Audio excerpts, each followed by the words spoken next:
When you know that you are queer, but your favorite drink is beer, that's gayish. You can bottom without stopping, but you can't stand going shopping, that's gayish. Oh, gayish, you're probably gayish. Well, life's just too short for narrow stereotypes, so it's gayish. We're also gayish. It's Gayish with Mike and Kyle. Hello, everyone in the podcast universe. This is Gayish. The podcast that is absolutely not gaslighting you right now. Oh, for sure not. Why would you think that? You're making that up. That's silly of you to think so. Yeah. Like, we never have before. Why would we start now? Exactly. I'm Mike Johnson. I'm Kyle Getz. We're here to bridge the gap between sexuality and actuality. And today, the feel good, everything's bad and you should feel bad today. So let's do a whole downer of an episode. Yeah. We're going to talk about homelessness. We're going to talk about homelessness. We never said this podcast was supposed to make you happy. That was never a promise we made. I mean, that's true. That's absolutely true. Yeah. So, and you should know this by now. You should know who we are. You know what this is. You know what you're getting yourself into. Unless you don't, and we're springing this on you, in which case, welcome to the show, everybody. Yeah. Come on in. It'll still be fun. We'll have fun with it somehow. Yep. Hi, Kyle. Hey, Mike. I'm in California. Yeah. How's your travels? It's the same coast as you now. Yeah. The same time zone. Yeah, we're basically together. That's fun. Yeah. Okay, that's enough of that, I guess. Hey, 100 words, people. Send in 100 words. Use my hole. My hole is needing use. Yeah, Mike's hole is so empty, it needs something to fill it. And your 100 words would be just hit the spot. Yeah. Just right. Yep. Stretch my hole out with your words. Okay, here's the news. Shut your mouth hole. It's time for your ear holes. News.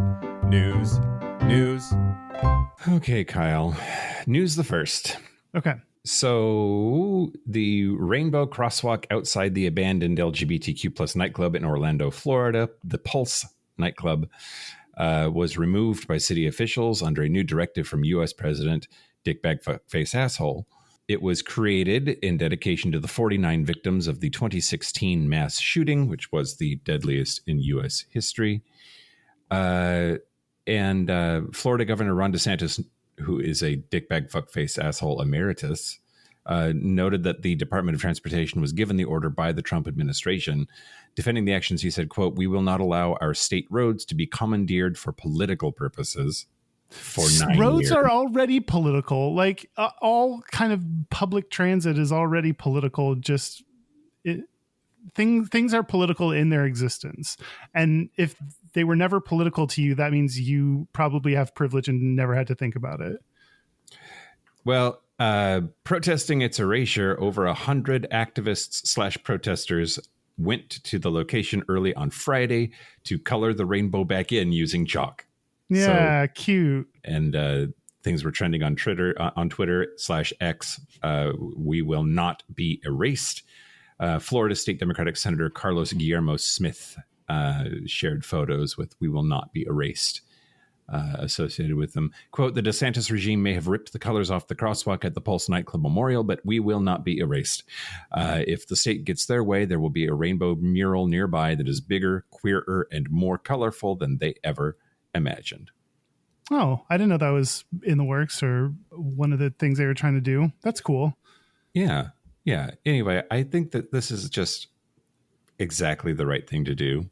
Like, if they scrub the sidewalks in your place, your city, dear listener, just go right back out there and put a new one down.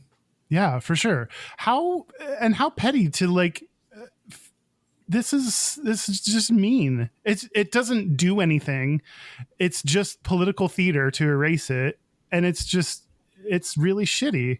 It's just like everything they're doing.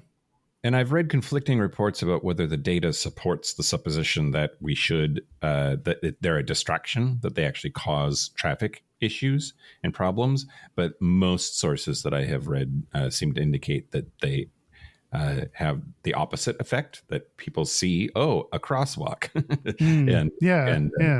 and stop or slow down because there's the potential of pedestrians around. Yeah, every crosswalk should be rainbow. Yeah, let's start that. Yeah. Yeah. I like that. Kyle and I are running for president of the universe, and that's proclamation number 1. Every crosswalk is a rainbow crosswalk. Yeah, required by law. I love it. And there's prep dispensers in every I don't know, restaurant. Yeah, sure. And DoxyPep as well. Yeah. Yep. Exactly right. Anyway, yeah. Sorry that this is happening, gay people and people who like rainbows. I guess and everyone forgets about the rainbow fans. I'm not gay. I just love rainbows. News the second. So the Cambridge Dictionary has officially added the word Luke, Lewk. I was wondering, I knew it. I'd heard this, so I knew this was a story, but I didn't know how you're going to pronounce look. I don't know. Luke. I don't know. This is why I would be a bad drag queen, Kyle. I don't know anything. I don't either. But the queer slang term has officially been added to the Cambridge Dictionary. It defines it as, quote, a particular style, fashion, or outfit, especially one that is unusual and impressive. Sample sentences provided after the definition include other common slang. Quote, your Luke is giving Barbie. I don't think it's pronounced Luke. I don't know. I really don't think it's pronounced Luke. I think it's just look. Look. Yeah. But spelled that way? I don't know. Yeah. I don't want the rumor getting out that we're as bad at spelling as we are. You know? We're bad at spelling on purpose. It's with a point. Yeah, but they are too dumb to know that, I think. Mm-hmm. The term came from social media and RuPaul's Drag Race. And, quote, internet culture is changing the English language, and the effect is fascinating to observe and capture in the dictionary. Colin McIntosh, that's his actual name, lexical program manager for the Cambridge Dictionary, told The Guardian, adding that only words with staying power are added. Has that been around long enough that it deserves a spot in the dictionary? See, I think they should fire this guy who's like, because other words that they added this year were delulu, tradwife, and skibbity. So, okay, we haven't had those words for very long at all. Yeah, staying power. I don't think it means what you think it means. Yeah, neither do I. I also don't know what a tradwife is. Is that a traditional wife? Yeah, that's like a Republican. I want to be barefoot and pregnant and not work and just take care of our 14 kids or whatever. I want to be a trad wife. Oh my God. You would be the best trad wife, Kyle. Oh, yeah. Yeah. You just want to get bread all the time. And but then I'd have to poop out a baby. That would be rough. Could I be a trad wife with no babies? Just a trad wife, but just like be a surrogacy, maybe. I don't think so. Okay. Never mind. I don't want to be a trad wife. I want to be a modern wife. News the last, Kyle. Okay. James Dobson, the infamous anti-LGBTQ plus leader of Focus on the Family, is dead. Hooray! That motherfucker is dead. Fuck that guy. Fuck his corpse. Fuck anybody who thought that he was a good person. He's super dead, and I could not be more pleased. There's a handful of people who I literally was happy about being dead. James Dobson is one of them. Another one is Antonin Scalia. Like, you never know who these people are going to be, but when they die and you find out, you're happy. And by you, I mean Mike Johnson. He was 89 years old, and I would like to add him to the list of nominees, Derek, for Dickbag Fuckface Asshole Lifetime Achievement Award. Oh. We're going to give away 2 awards this year, Kyle. It's going to be Dickbag Fuckface Asshole of the Year and the Dickbag Fuckface Asshole Lifetime Achievement Award. Okay. Are both of them voting, or do we get to decide on the Lifetime Achievement Award?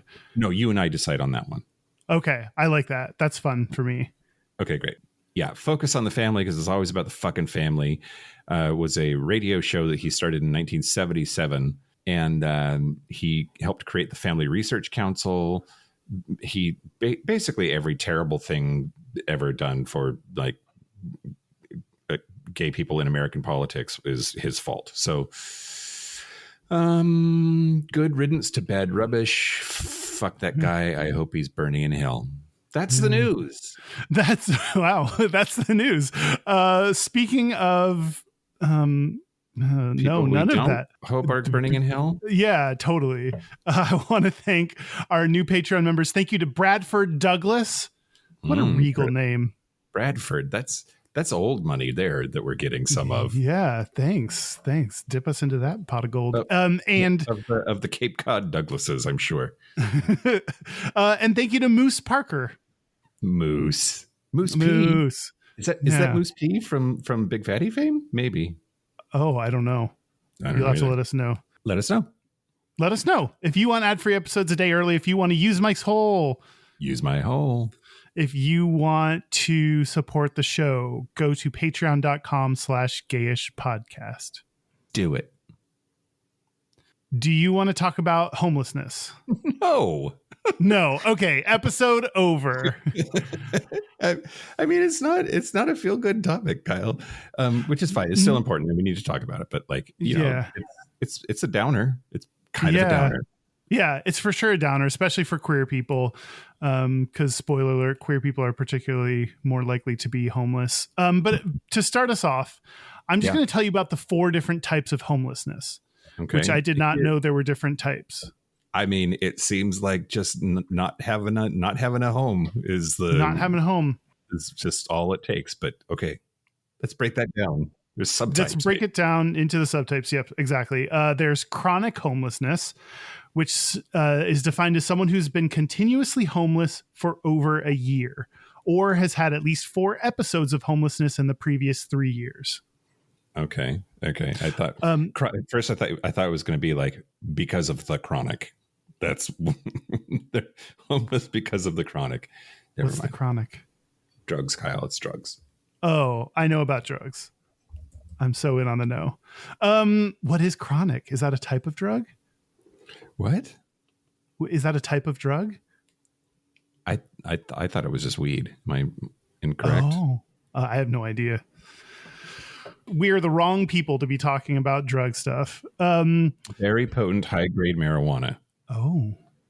Yeah. Is that what Snoop Dogg's been rapping about all these years? Oh, yeah. Absolutely. The second type is episodic homelessness, which is a person who has experienced at least 3 periods of homelessness in the previous year. So it's interesting that chronic is 4 episodes in the previous 3 years, and episodic is 3 periods in the previous year. I don't know. These definitions seem a little bit arbitrary and seem like they may overlap some, but I didn't decide these things, so I don't have a say.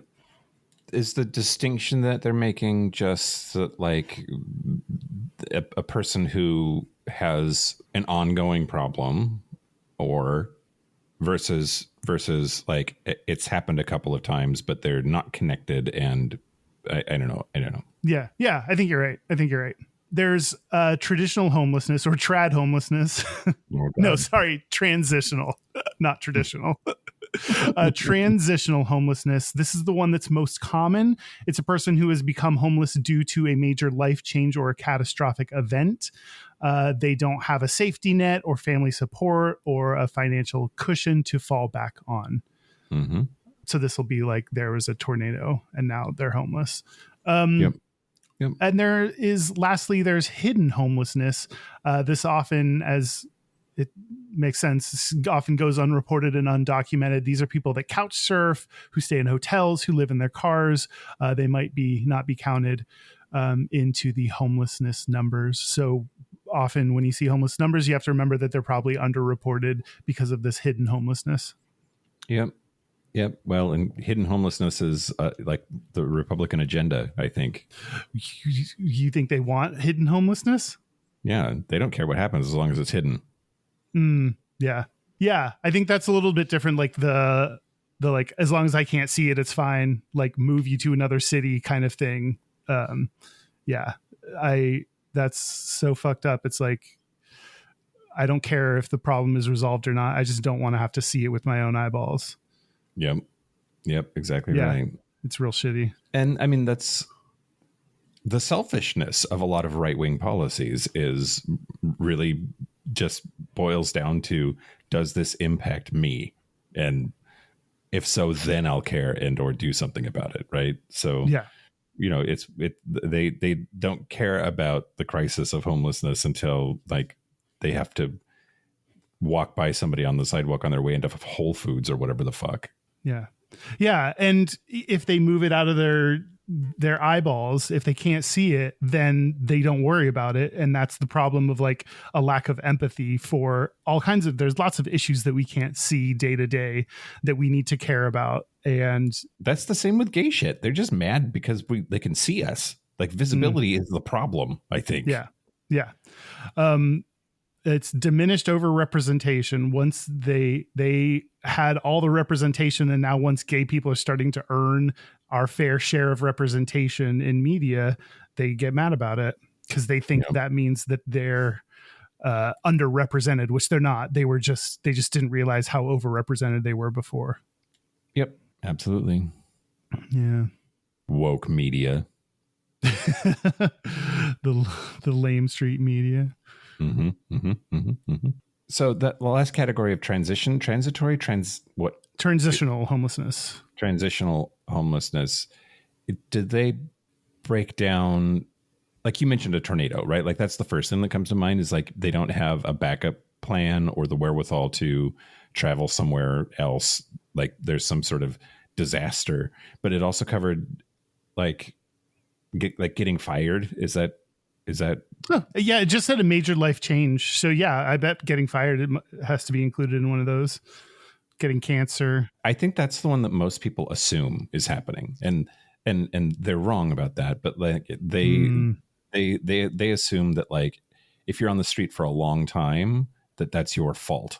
Like eventually your insurance money is supposed to come in, or you find a different job, or you like move in with your parents, or like whatever it is. They assume that like whoever you see ended up there because of one of these big life events. And if you're still there, it's just laziness or will that is keeping you there. And that's not true. Yeah, for sure. Yeah. Oh, Kyle. We're already off to a sad start. This is how this episode is going to go, though. Off to a sad start. I'm going to talk about the history of homelessness in sort of. I have one particular story that I'm super excited to talk about, but there's a whole, I'm going to do language. I'm going to talk about language in the Patreon segment. Like there's a whole bunch of stuff that I want to talk about. And the euphemism treadmill is what they call it.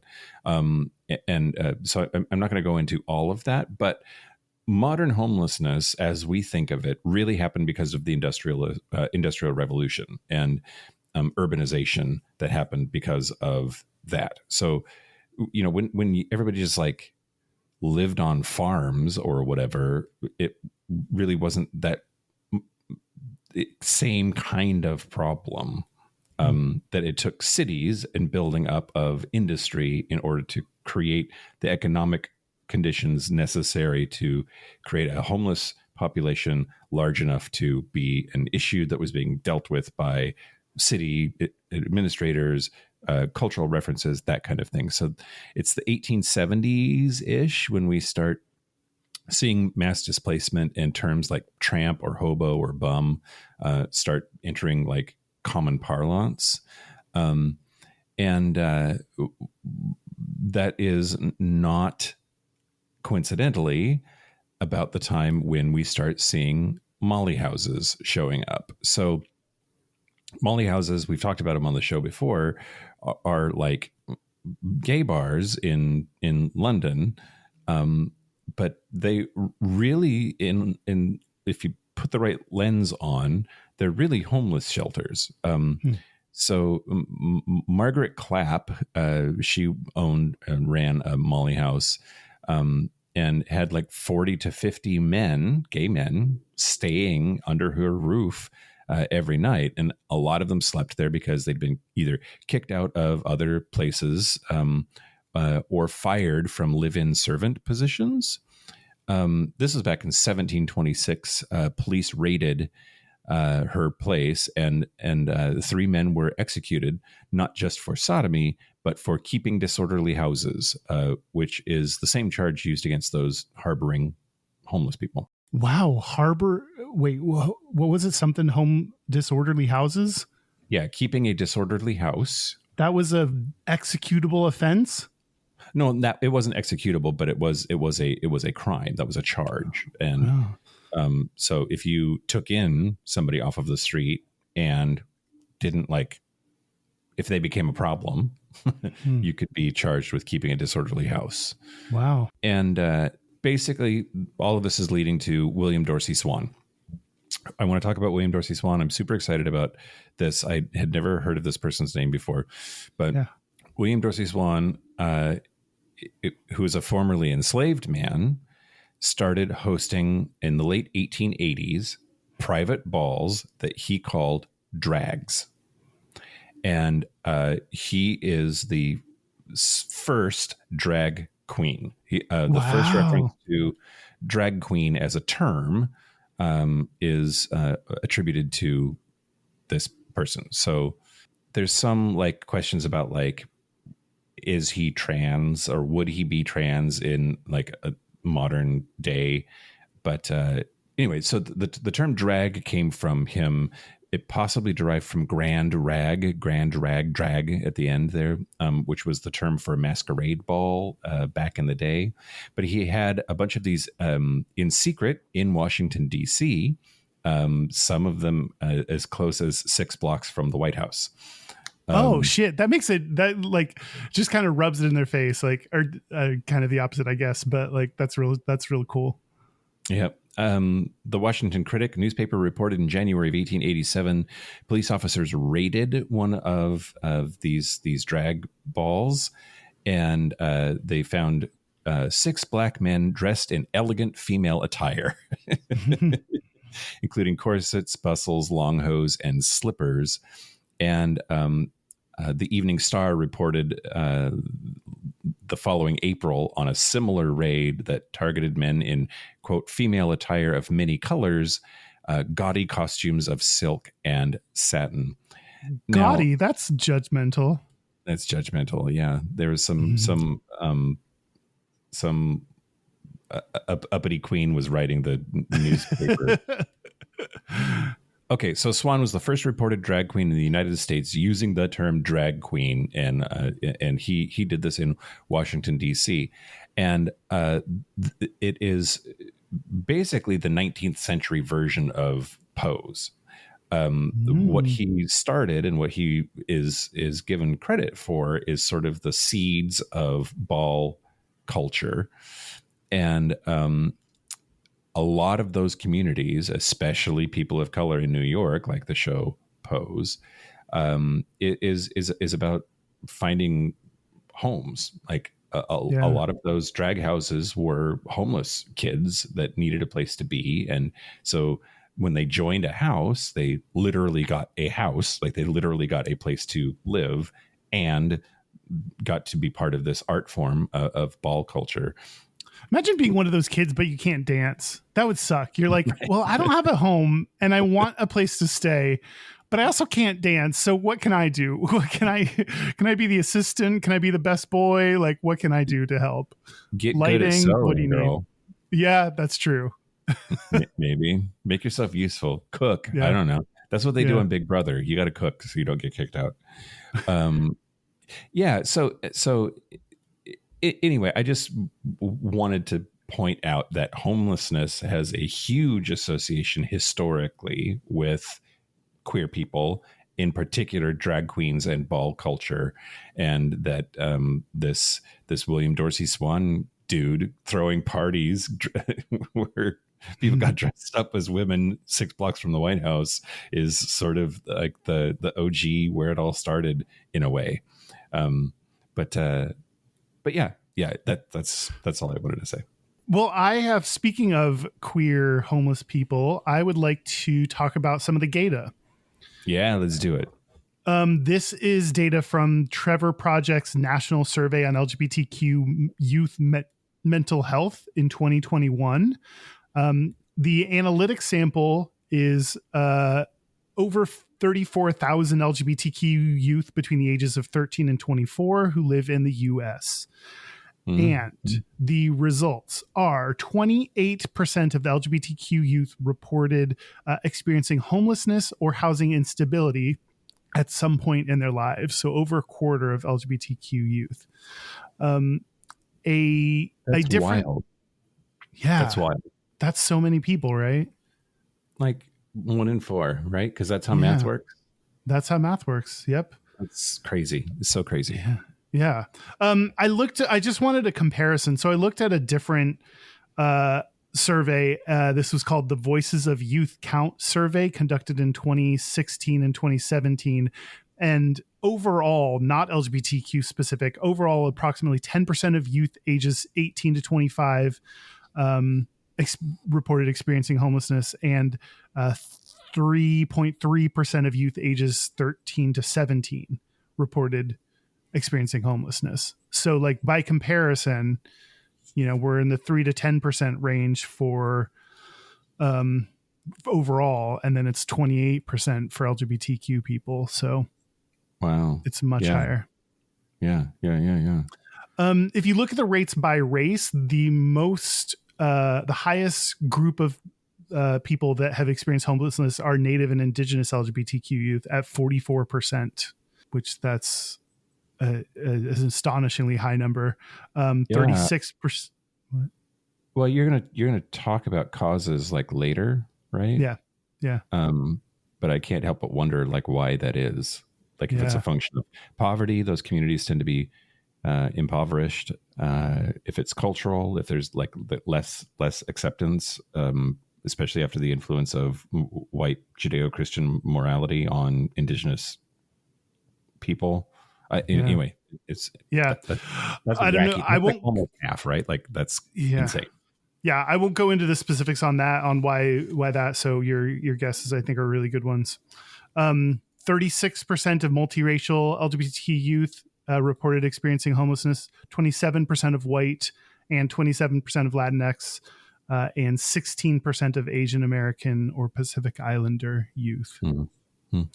By gender, trans boys and men and trans women have about the same likelihood. Trans boys or men have 39% experience homelessness, 38% of trans girls or women, 35% of non-binary youth, and 23% of cisgender youth. It says LGBTQ youth because it's not the T, because those were ones it's hard to say the words LGBTQ youth. That's a one missing. Roll off the thing. There's one missing. Yep. And LGBTQ youth who experience homelessness or housing instability reported higher rates of mental health challenges, which makes sense, especially compared to stably housed LGBTQ peers. 2 to 4 times the odds of reporting depression, anxiety, self-harm, considering suicide, attempting suicide, as compared to those without housing instability.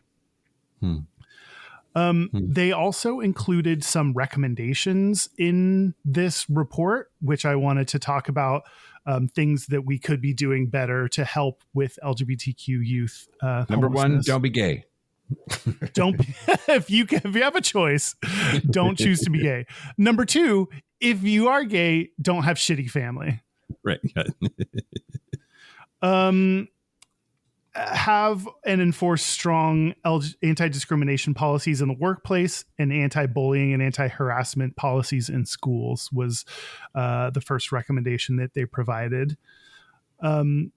They also talked about developing family counseling or mediation programs, because a lot of homelessness occurs when you don't have the family support to help you. And I put a little bit more detail on this one because I thought it was interesting. Research from the Family Acceptance Project shows that many parents reject their child's LGBTQ identity because they fear the homophobia and transphobia their child may experience from society.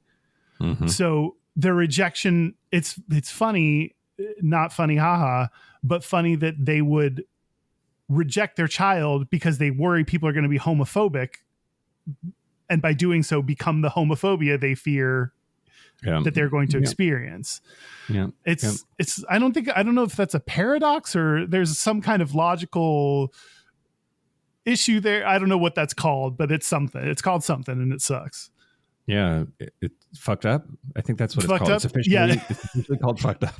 That's the official term for it. Yep. Yeah. Let's see. Another recommendation, preventing housing instability among LGBTQ youth in foster care through case management and exit planning for youth exiting care, because that's a big time when someone may become homeless, is when they exit the foster care program.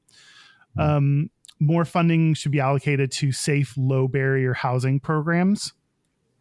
And low barrier, it talked about, I didn't write this down, but it talked about like not having a lot of preconditions put upon what is needed to access the housing. Just kind of a housing first kind of model. Make sure that shelter and housing facilities have culturally competent services for LGBTQ youth. I would presume that like training would be helpful just to like get everyone up to speed on how to best handle LGBTQ people, language, common issues that they experience, just all that good stuff. Yeah. They said that better data is needed to understand the full scope of LGBTQ youth homelessness.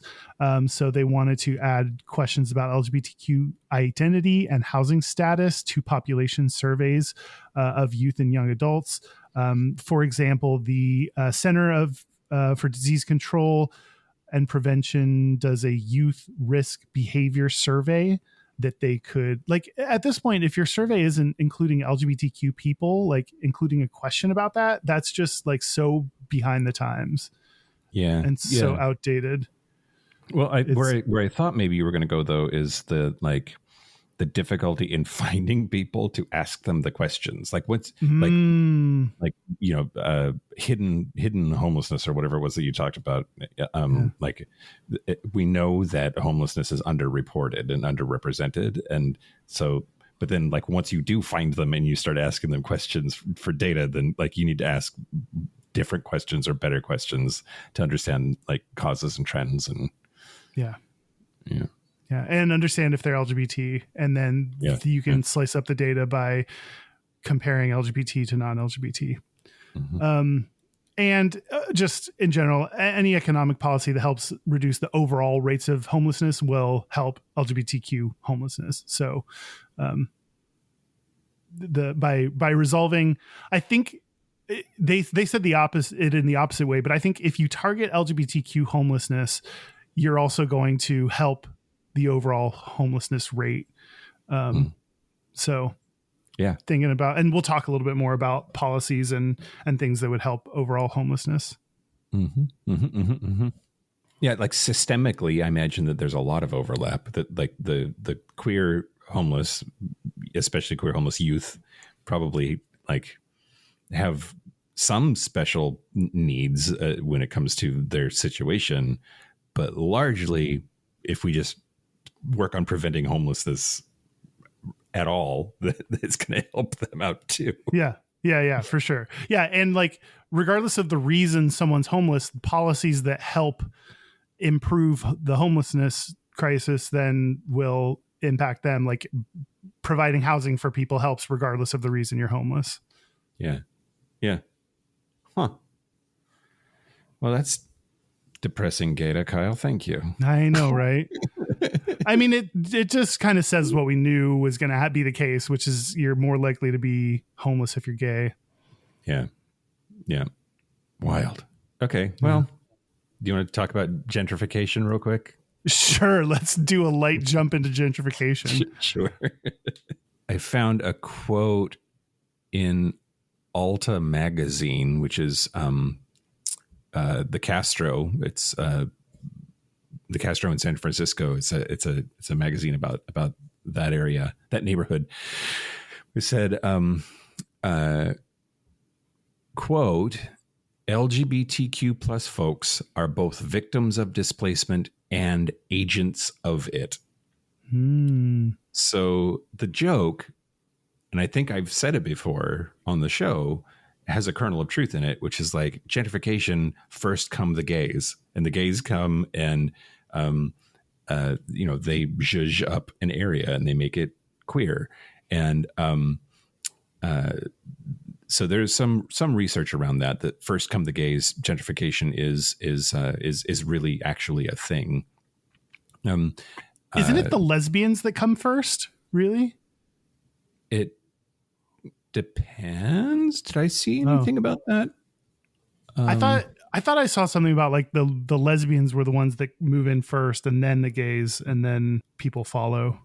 That might be true. The one study that I looked at was just same sex households, and it didn't break it down by gender. So you might be right. I can neither confirm nor deny that, Kyle. Okay. But I think I've heard that before too. I feel like I remember that from some episode we did, but I don't remember which one. Great, gayish. I mean, 453 episodes in, we're it's just remember. Recycled at this point. All of this is AI, actually. So basically, the gayer a block is, the faster its values will rise for rent and owning. So same-sex households average $15,000 less income than straight families with children, which makes them more vulnerable to displacement. But the kinds of cultural things, the entertainment value, the sort of bohemification of neighborhoods once it becomes a queer neighborhood drives this effect. So basically, gay people end up pricing themselves out by being too good at making neighborhoods fun. That's sad. That's a really depressing, maybe one of the more depressing facts that we're going to learn about in this episode. Yeah, one of the specific examples is your neighborhood, Kyle. They talk about Capitol Hill. Oh, no way. From 2000 to 2012, Capitol Hill lost 23% of its same-sex couple households. But they increased 52% citywide. So the gayborhood became like measurably less the gayborhood because we spread out to other parts of the city during that time. Now, granted, this is 2000 to 2012, but as near as I can tell, that trend did not stop. That's continued. Well, I moved in during that time and I kept it gay. So yeah, did they mention me at all? No, not specifically. No. Oh man. They did call it. They would. Did you say they were talking about same-sex households?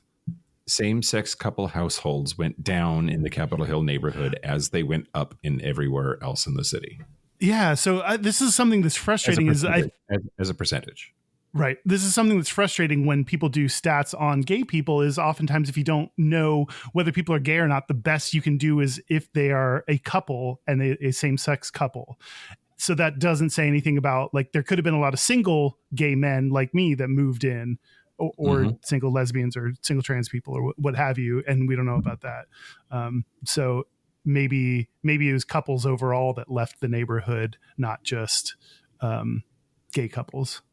All the single ladies moved in. All the single ladies. What?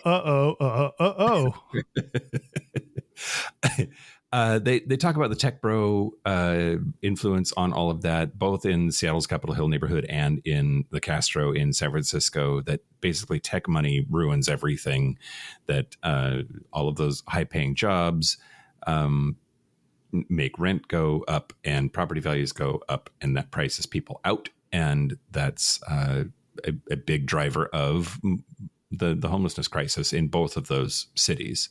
Yeah, there's some definitely signs around that say like "Go home, tech bro" and "Bully a tech bro." Yeah. Yeah.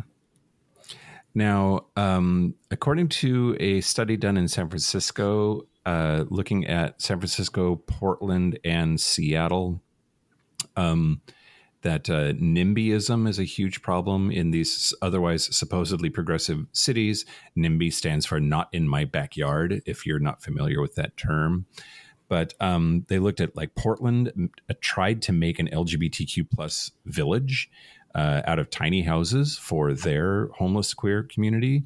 And school and community groups apparently immediately threw a fit. One parent said that my 7-year-old is going to be within earshot, sight, and gunshot range of homeless youth, and they're queer. Like, yeah, God. that's the point. There was, this is not exactly the same thing, but it's on the same page. There's a bus stop that's right outside my condo, and we have just the little sign, and they're trying to put in a bench and a covering because apparently the amount of people that get picked up warrant a bench and a covering area for this bus stop. And people in my building emailed and protested and successfully got them to not put in a bench and a covering because they were worried that homeless people would sleep on the bench. That's wild. And that's like very much, no, that is like right in line with the NIMBY. Like, I don't want to see a homeless, you're in Seattle, you can walk around and see homeless people everywhere. Like, this is not, it should not be a surprise that they exist, but they just don't want them right outside on their street. Yeah. What will the I don't know, they just, it's icky and I don't like that. So like, I don't know. People are weird. This same study said that the Castro has basically became a place where queer people pilgrimage but can't afford to live. And there was a bunch of housing turnover in the Castro because of the HIV/AIDS crisis. But since then, it's just gotten worse for gay people trying to live there. That 2-bedroom rent averages $5,000 a month. Median home prices are well over $1 million. 77% of longtime residents identified as LGBTQ plus, but only 55% of new residents. But that measurably, gentrification is making gay neighborhoods straighter. And a lot of the people that are getting priced out become homeless, and a lot of them are queer people that can't afford to live in their own gay ghetto anymore. Now, there's a lot of legal protections for housing discrimination for queer people. Nothing federally, but like lots of states and lots of cities have their own, like, you can't discriminate against gay people in housing situations. But none of that addresses if you just can't afford to live there anymore. Like, we have no protections. There are some places like New York that have rent control. But a lot of places just don't have a mechanism for preventing a landlord from jacking up your rent when a place gets popular and pricing you out. Anyway, I just wanted to talk about gentrification and how, like, this quote that I started with is what really sailed out to me, that gay people are the victim and the cause of gentrification. What do we do? But like, it's not that we shouldn't move to places and make them nice. Like, that shouldn't be the takeaway. Like, what do we do about this? Well, I think that we maybe when you talk about the causes of homelessness, we can, like, we're going to solve it, Kyle. You and I, we're the ones here on this podcast for sure. On this podcast, but I think that we have to advocate for mechanisms like rent control that don't automatically just price people out based on market forces when it's something fundamental to your life, like shelter. Like, that's a little low on Maslow's hierarchy for me for it to be a profit motive, you know? Like, air, water, food, shelter, these things should probably be considered human rights and not something to make a buck off of. But I don't know. So should housing be like, are you advocating for housing to be like socially owned, like not privatized?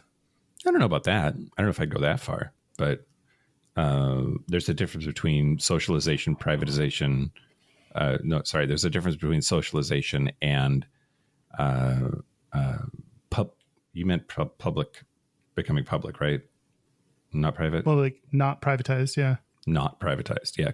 Public sector housing can help. But I think just saying, like, no, Mr. Landlord, you can't jack up your rent 30%. is a great start. Doesn't Seattle have laws like that? I should know. I'm in property management. I don't. Yeah, I think Seattle does.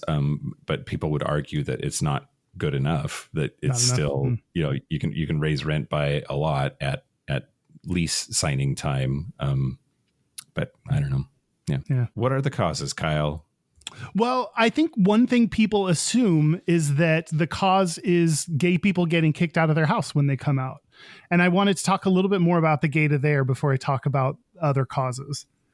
8.8% of LGBTQ youth who experience homelessness reported leaving their home due to mistreatment or fear of mistreatment due to their LGBTQ identity. So that's, it's only 8.8% of people had some kind of mistreatment. 14% of LGBTQ youth who experience homelessness reported being kicked out. Okay. What was the number again? 14%. 14%. That seems lower than we might in our heart expect. Yep. It is not like the expectation is this is the majority of how LGBTQ people become homeless is they get kicked out, but that's not the case. 5.6% of LGBTQ youth who experience homelessness reported being kicked out due to their LGBTQ identity. So it's an even smaller number that were kicked out because they were gay. So what the thing that I read said is that most LGBTQ youth become homeless due to familial instability and frying relationships over time. So it's not like I came out, I got kicked out, end of conversation kind of thing. It's that over time their relationships are negatively impacted by them being gay, and then they don't have family support to rely on. And then eventually become homeless. Yeah, that's even sadder, because then it wasn't like, an explosive event that sure that would suck, but like a slow erosion over time that just sounds bad, not fun. Yeah. There was a point in my life where I thought that's what was going to happen with me and my family. Like when my parents initially couldn't accept my gayness, they just said that eventually we will no longer talk to each other over time. Like, and that was just the best place we could land on. And eventually they got over that. So that didn't end up happening. So I'm really lucky about that, but I could see how that would, for people that don't end up coming around, I could see how that just is how things go. But wasn't that also after you had left home? I was in college, so yeah. Okay. Yeah. This is something that I want to talk about sometime. This is probably not the episode to do it, but like the generational thing. There's a generational thing here that I want to explore, which is like when I left home and went to college, I was like, I left home. Like, and like at some point, people younger than me started thinking about that as like still being around or something. Their parents, I don't know. I would like come home for like summers. No, that's not true. I didn't come home most summers. But I would like come home on the weekends and stuff. I still like was, hanging out and seeing my family. Yeah, let's do a whole show about generations. What do you think? Okay, let's put it on the calendar. It's on the calendar. Done. This is our production meeting, everybody. Okay, great. Okay, so what is causing homelessness? So I read a January 2025 article by Sherry Delguidis. Named it. I don't know. In the Nubian Message, which is North Carolina State University's African-American newspaper. The headline of the article is U.S. homelessness hits record high, increases over 18% in the past year. That's crazy. Okay. Yeah, isn't it? So this is overall homelessness, not LGBT specific. Yeah, a flushing toilet sinks all turds or whatever. Like, sure, totally. Well, I'm just rising tide floats all ships. I'm like, no, that's for good things. There's got to be like, yeah, no, that's you nailed the opposite for sure. So migration is a top cause. The U.S. population increased by 3.3 million from 23 to 24, with 2.8 million coming from international migration. People who migrate into the U.S. face restrictions when looking for work. When they do find work, it tends to be lower paying, and they often are either unaware of resources or face language barriers in accessing resources. Another cause is natural disasters. This is that, what did I call it? Transitional homelessness. Yeah. Yep. That deadly weather events cause, which are now more likely due to severe climate change, have increased, so they are more likely to cause displace people. For example, the Maui wildfires in Hawaii, homelessness grew in Hawaii by 87% from 23 to 24, which that's a wildly high number. Yeah.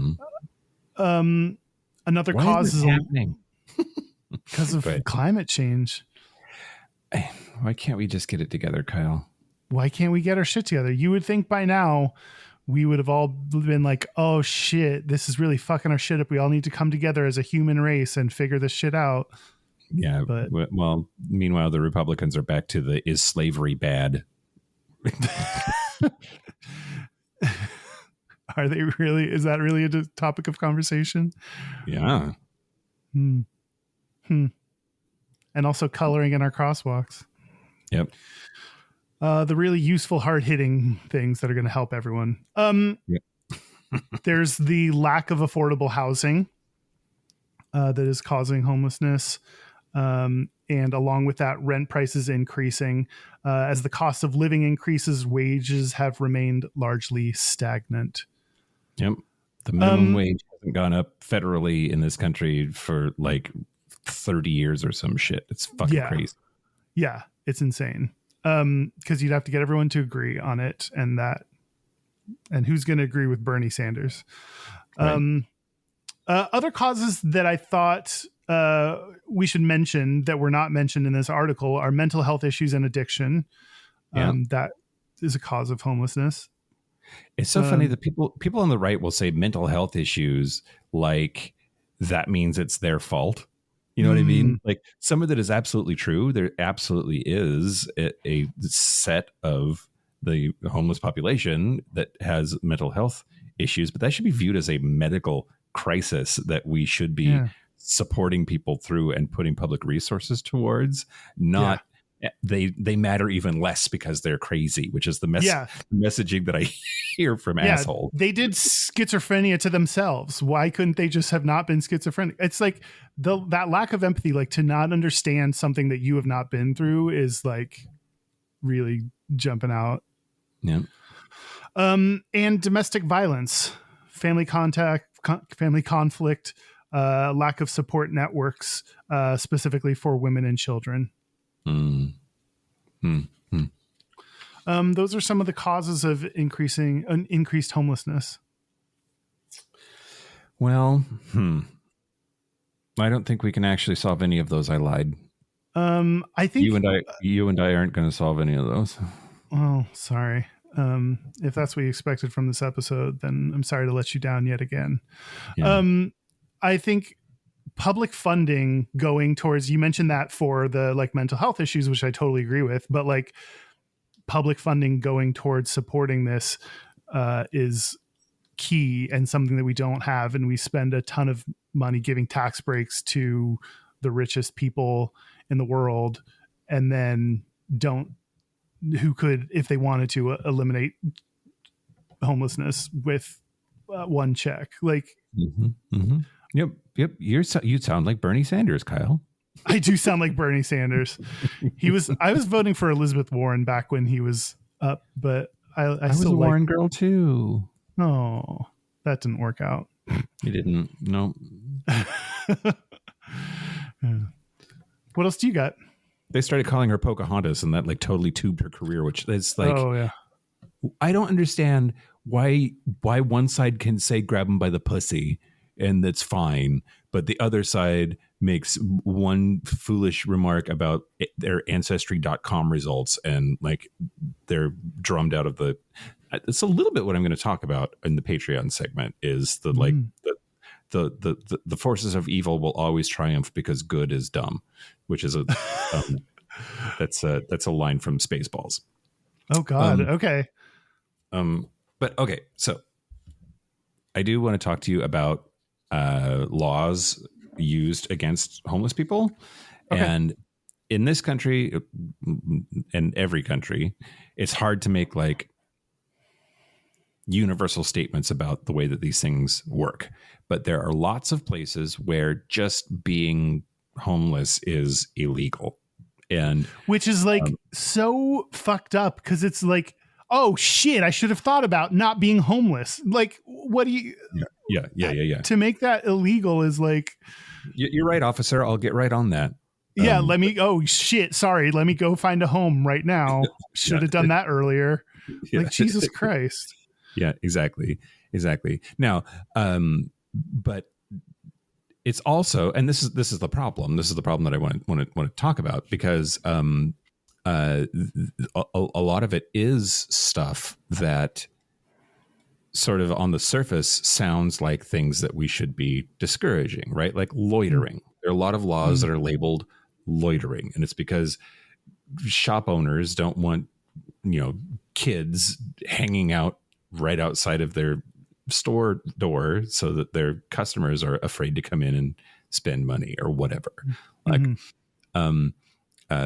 vagrancy laws are the like umbrella term for all of these statutes. And there's some like there's one place in New England, I think it was Baltimore, but their criminal code says that it's illegal to be, quote, poor, idle, dissolute, immoral, drunk, lewd, or suspicious.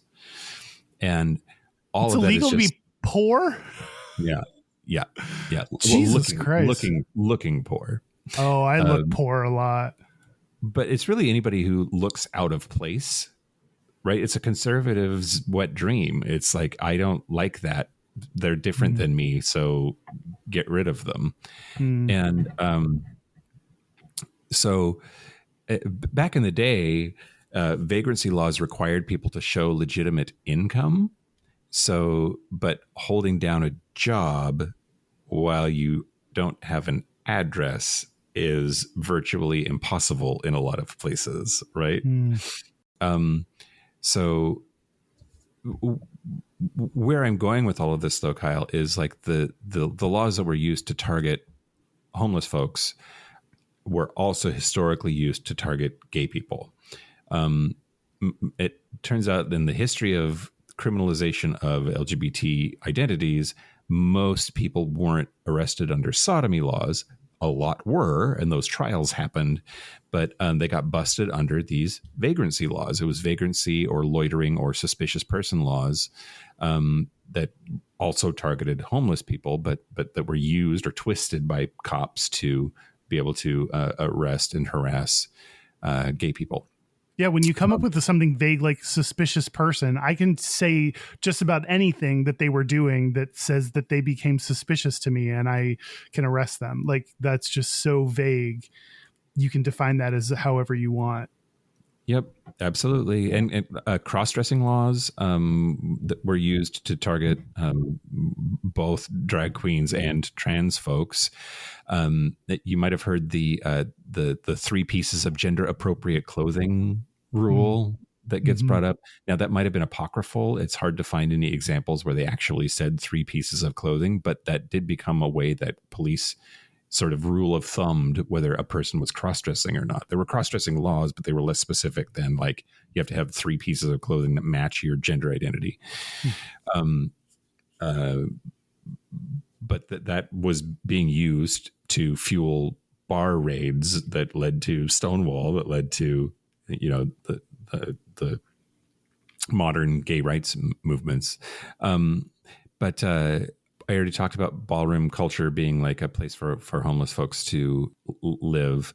But sodomy laws actually have been overturned faster than vagrancy laws. So, like Illinois, they decriminalized sodomy in 1961, but they had strict vagrancy laws until 1972. Anyway, I guess I'm done with my point. I just wanted to point out that there's lots of laws about like looking suspicious in public that both are used to sweep away homeless folks and gay people. And it's getting better. There are some signs that it's getting better. There are a couple of Supreme Court case rulings that in the 1970s made things better, but it's still, these laws are still being used to sweep homeless folks off the streets and get rid of them so that Karen doesn't have to look at them. Yeah. Yeah. It's so sad. Like, I almost wish that all issues, like you had to look at all of these issues in the face every day to remind us that we need to like take action, and it's easy to ignore them, especially if you don't see them. And that doesn't mean it's not happening. That just means you don't see it. And that can give you a sense of peace that maybe you don't deserve. Yeah. Yeah. Well, I always like reading quotes from actual people who have experienced the thing that we're talking about, since you and I, we're talking about a group of people that have you ever been homeless? No. Okay. I said that with a question mark because I did, I worked for the fraternity for a year after I graduated from college. And there was a time when I was super poor. I was bad at money, and the fraternity would only give me one hotel stay a week because I was expected to stay at the fraternity houses. And I had already used my night for the week, and I was still like however many hours from wherever I was headed. And I was too embarrassed to ask if I could please have another hotel stay. And I slept in my car, like on the side of the road. That's the closest that I've ever gotten. Like I was fine. Everything was okay. Picked right back up the next week or whatever. But like that enough was a harrowing enough of an experience that like, I can't imagine what the lives of these people are actually like. Yeah. So let's hear. No, I'm guessing not. Yeah. Nope. Never. Okay. Never come close. So let's hear some quotes. So this is from a 2018 Huffington Post article called 6 Homeless LGBTQ Youth Share Their Stories by James Michael Nichols. And I'll just read a few of the ones that jumped out to me. First is Alexander, who's 24, who's a man with trans experience, said, quote, "My mom was not accepting of me, but me liking... Is this a trans man? Like, I don't understand. I don't know because other people that they talk about say trans male or non-binary, but I don't know what the difference is. Okay. All right. Go ahead. Quote, "My mom was not accepting of me, but me liking someone of the same sex or gender was not the biggest issue. The problem was more me representing very masculine. She said to me once, 'If you are going to like girls, then why don't you look like one?' She couldn't understand. She was abusive, both verbally and physically. After a while, it got to a point where it was too much. I couldn't be myself, so I left. My time as a homeless was hard. I didn't know if I was going to make it. Many times I thought my mental health was not going to allow me to get out of this situation. What kept me going is the knowledge that I had goals. I really wanted to get out of the shelter system. For a lot of people, what is missing is the hope, and hope is necessary to get out of these situations." You got to have hope. Got to give them hope. Got to give them hope. Is that milk? Harvey Milk?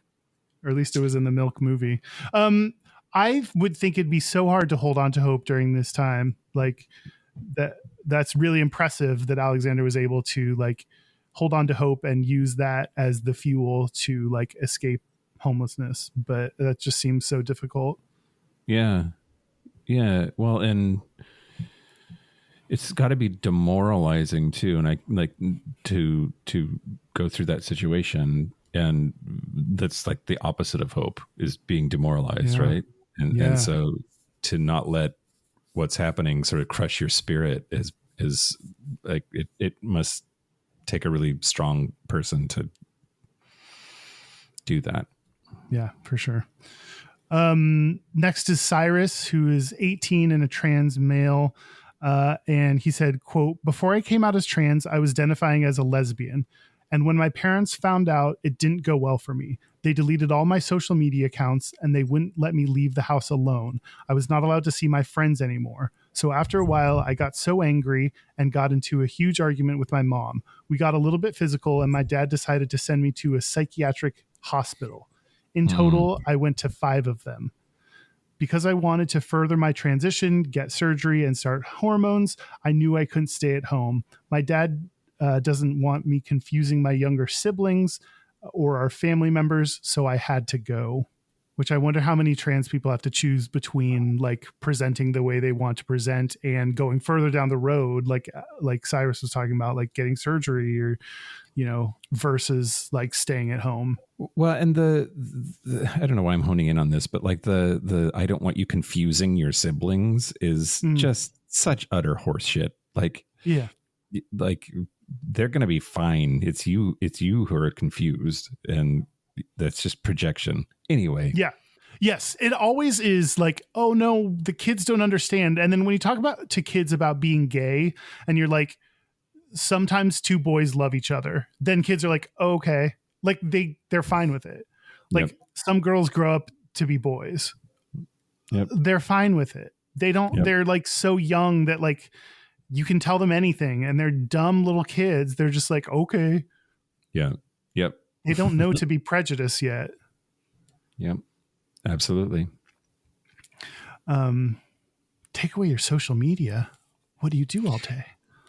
Well, and how did they delete all of that? Like, should we be doing like a queer, like, internet security class? Like, your parents shouldn't be able to delete your shit.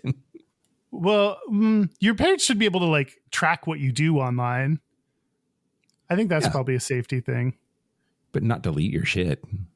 That's why people have Finstas. I don't know what that is. You have a fake Instagram. Oh, okay. Yeah. Yeah. Then they don't know what's really going on. The last one is Frankie, who is 19 and non-binary trans. And Frankie said, "My parents tried to ignore what they called my lifestyle and pretended that it would go away. Growing up, I started to be more unapologetic with who I am. I wasn't hiding. So the tension at home just kept rising until one day my mom just exploded on me. She told me to leave and not come back. Being homeless is very scary. You have no security and you can only keep what you can hold in a bag or a suitcase. Money is also a problem. I did sex work for a few months. It was dangerous. I had a lot of encounters that were very bad, but I made money from it and was able to buy food. Now I'm lucky I don't have to do it because I have a stable housing and a job." Which there were a couple people actually in this article that talked about doing sex work as one of the ways they made money in order to survive. And I wonder how common that is. I don't have any data on that, but that must be common. Yeah. I mean, I've heard people say, like, joking, not joking kind of way of like, I don't really have a place to sleep tonight, so I guess I'll hop on Grindr. But yeah, and then sex work is a way to like earn some income so you can go and like, take care of yourself. Yeah, which I could definitely understand how that could result in some dangerous situations. So yeah. Well, Frankie, good work. Way to survive. I mean, yeah, you got to do what you got to do to survive. So yeah, that was homelessness. Yeah. I think, okay, let's talk about empathy for a little bit. Like neither of us have been homeless, but I don't like admitting that sometimes I am either afraid of or sort of have bad feelings about people experiencing homelessness when I run into them, see them on the street. Like I've, crossed the street to avoid talking to someone that looks like they're experiencing homelessness. And I don't know. I don't know where I'm going with this, Kyle. I kind of get it, but then I also am not an asshole. Like I think I've felt the same way, like, oh no, this is dangerous. And then I remember how many times I've actually, like, something negative has happened because of a homeless person. Mm-hmm. And that number is not zero. I've had maybe a couple bad experiences, but that number is not a lot. Yeah. So like the odds of something bad actually happening due to like walking by someone experiencing homelessness is like not that high. And so I try to remind myself of that whenever those thoughts creep up. Yeah. Yeah, absolutely. There's a certain kind of behavior that I find to be like unpredictable, and that's the scariest kind. Like the dude that's yelling at the sky. Like, yeah, that I avoid. And that seems like someone, regardless of whether they're homeless or not, like they're just having a mental health crisis. And that is, I think, a smart person to avoid. Yeah. Yep. I think going back, empathy. I wanted to talk about empathy. Like these are human beings. These are people. And I think that a lot of the attitudes that we see in society, in policy, in media, all come down to, can you still hold someone's humanity in your thoughts and feelings about them and what they deserve and their value, their worth? And can you just for a second put yourself in their shoes, try to understand what they're going through? Can you view someone who is less privileged than you as still being equal to you in value as a human being? And I think it can be hard sometimes, and I don't like that, but I still try to exercise that as much as I possibly can. That doesn't seem like something you would struggle with. It is. Huh. Yeah. I want to peel that apart, I guess. But, yeah, I wonder if like we didn't really have any homeless people back home growing up. It was farm country, and like you get, the cops would just run you out of town. Right. Like, so I don't know if that's just like something I have no experience with, or I do now, obviously. I just mean like, the visceral reaction, if that's just something I didn't have to confront until I was older. Yeah. I grew up in the suburbs. We didn't have to deal with homeless people. We definitely something that I've only had to like deal with as an adult, and also something that like I think gets overblown and, has my parents like, is Seattle still a safe place? It's like, yes, Seattle's fine. Like, I think it gets overblown and made to be this big scary thing when it's really sad and deserves our attention and deserves additional funding and housing, but it's not. I don't think it's as scary as people make it out to be. Yeah, I agree. I don't know. Did we do it? I don't know. Sometimes I feel like we definitively talked about it and talked through every angle of it. And this one, I don't know. I don't know what else to talk about though, but homelessness is definitely gay. Mm-hmm. And gay people are definitely more likely to be homeless. So it goes both ways. And yeah, I don't know. It's a growing issue that I think is going to just keep growing until we decide to actually like pull up our pants and fucking do something. Yep.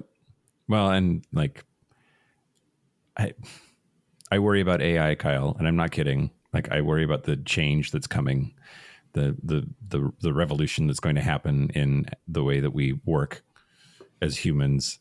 And I'm worried that things are going to get way worse before they get better, if they ever get better, that jobs are going to contract because AI is going to be doing them. And before we can shift our economics, people are going to go through housing crises and food and medical crises, and so scary. But like, I don't know. I do expect high-tech cities like Seattle and San Francisco to be first. That they're going to, lose high-tech jobs rapidly, white-collar jobs rapidly, and that's where you're going to see things take a turn. And I some days when I'm not feeling very hopeful, going back to hope, I think it's inevitable. Like there's no stopping this gravy train. So yeah, we're kind of like on that track, and I don't think there's any getting off the AI track. Like that's just what's happening. So we got to like learn how to, and this is where I think like, can we use public funding to help identify the jobs that are going to be displaced and provide funding for training programs, or help people go back to school to get a different degree? Or, I think there are things we could do to help mitigate some of the issues that are going to come up around it. But to get this administration to have any kind of empathy and vote on something like that is going to be impossible. So I don't have any faith in us actually taking those steps. Yep, I agree. Ugh. Well, that's just a downer. What a shitty episode, Kyle. What a shitty episode. Who decided to do this? It was Kyle, everybody. It was me. That was yeah. No, I think it's important to talk about because it's uncomfortable to talk about. And I think that like, if the only thing that people take away from this is a reminder that it is worse for gay people, I think that's a win. Just like keeping that, in people's minds is important. There's value there. Yeah. Yeah, for sure. So should we take a break? Yeah, let's take a break. Let's take a break. Okay. This is the part where Mike and Kyle take a break. Are we back? We're back. We're back. We're going to do our Gayest and Straightest. We're going to do our Gayest and Straightest, but first, local gay bar review. Ooh. It's time for local gay bar review. Okay. Let's see. Which one of these do I want to talk about? I want to talk about Spark in Washington, D.C. Spark in Washington, D.C. was having lesbian night. I was there with a listener that I wanted to bang. And it was so cute vibe. It was like fancy cocktail vibe, but it was all non-alcoholic. It was a non-alcoholic bar. It was all non-alcoholic lesbian night bar. Yes. This seems like all the wrong things for you. Yes. So if there had been booze, it would have been 4 dildos, but no booze. I'm an alcoholic, 2.5 dildos. Fair. Did you end up going home with a listener? Yes. We've talked about this. Oh, is this one I know about? Yeah.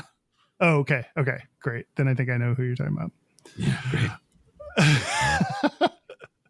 We're going to do our Gayest and Straightest. We're going to do our Gayest and Straightest. But first, our website is gayishpodcast.com. We are on social media at Gayish Podcast.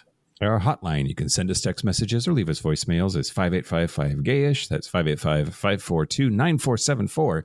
Standard rate supply. Our email is gayishpodcast@gmail.com. And our physical mailing address is Post Office Box 19882, Seattle, Washington, 98109. I'll go. Okay, do it, Kyle. You go. My gayest is ordering an iced coffee. Of course.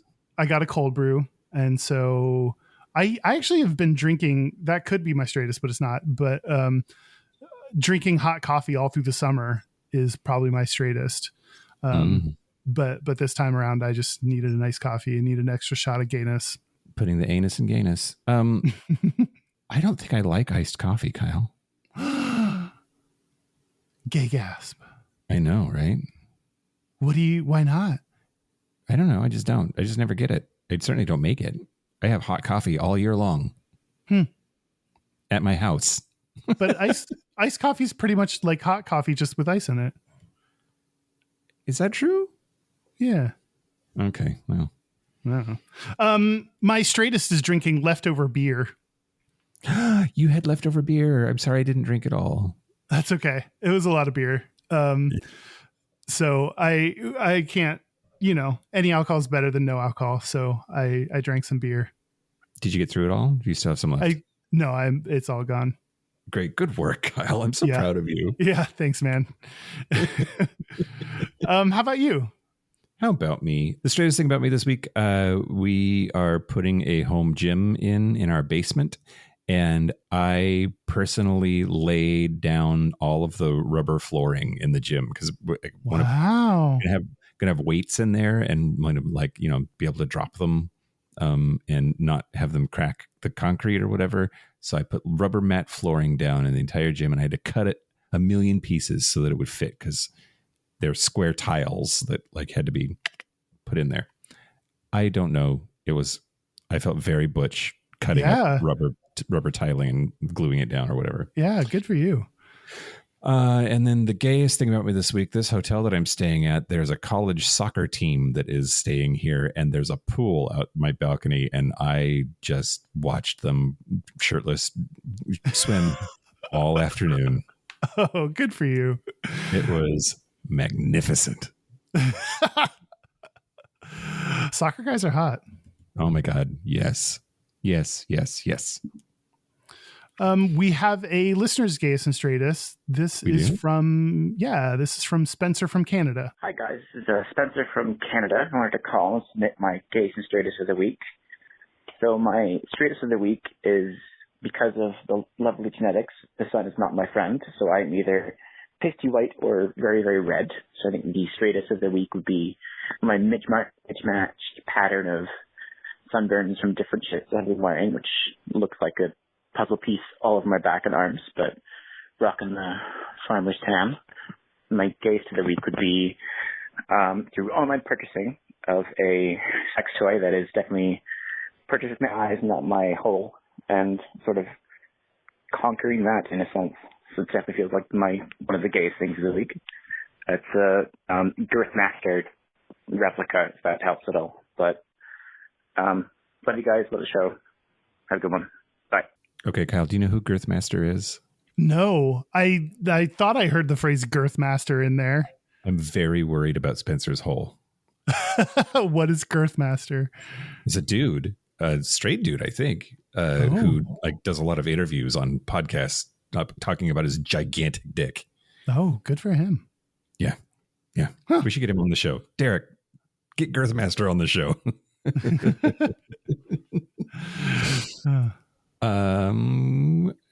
Also I totally agree that pasty and red are the two colors that one should only ever expect out of themselves with their of certain genetic makeup. Yeah, like me. Yeah. That's it. We did it. Yeah, we did it. Thank you to all of the homeless people. I don't know what we say. Sure. I don't know. Sure. Thank you to anyone who's been homeless. Yeah. Yeah. And buy our book. And no, I don't. Okay. Sure. And thank you. We should what? And we should stop. Oh, okay. Thank you to our super gap bridgers. Thank you to Locomotive, Simon Srirachi, Kaylee Adams, Kid Oliver, Kobe Gordon, Squaggle, Andrew Bugby, William Bryant, John Crowley, Stephen Porch, Yost Osel, Jonathan Montanius, Forrest Nell, Steve Douglas, Explosive Lasagna, Michael Covington, Thomas B, Dusty Sands, A. Coleman, Chris Kajatorians, Jerome York, and Cian and Javi. Thank you for your support. Thank you for your money. That's it. This has been Gayish from the Chris Kachatorian Studios. I'm Mike Johnson. I'm Kyle Getz. Until next week, be butch, be fabulous, be you. See ya. See you next week.